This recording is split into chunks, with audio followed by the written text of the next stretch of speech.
নাবালক সন্তানের ভরণ পোষণ একটি স্বাধীন ও স্বতন্ত্র আইনগত অধিকার।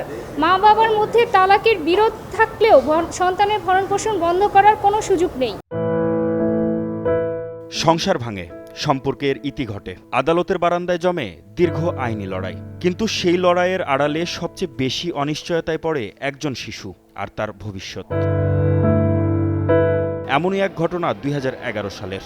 মামলার তথ্য অনুযায়ী স্ত্রী ও নাবালক সন্তানের ভরণপোষণ ও দেনমোহরের দাবিতে মামলা হয়। তবে স্বামী আগেই তালাক দেওয়ার দাবি করেন, কিন্তু আইন অনুযায়ী সেই তালাক প্রমাণ করতে ব্যর্থও হন। আদালত স্ত্রী ও তার সন্তানের পক্ষে রায় দেন। এবার স্পষ্ট বার্তা দিলেন হাইকোর্ট। একটি রায়ের পূর্ণাঙ্গ অনুলিপিতে বলা হয়েছে, মা বাবার বিরোধ যাই হোক, সন্তানের ভরণপোষণের অধিকার থাকবে। Spanish digital print tiles, ATI tiles, এক টাইলসে জীবন পার।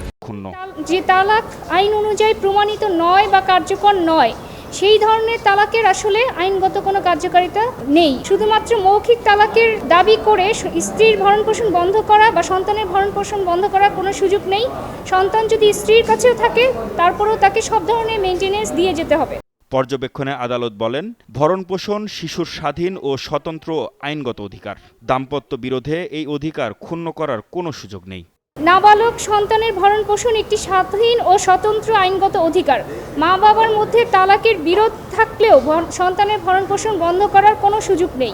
আদালতের এই রায় ভবিষ্যতে পারিবারিক বিরোধ ও ভরণপোষণ সংক্রান্ত মামলাগুলোতে গুরুত্বপূর্ণ দিক নির্দেশনা হিসেবে বিবেচিত হবে বলে মনে করছেন সংশ্লিষ্টরা।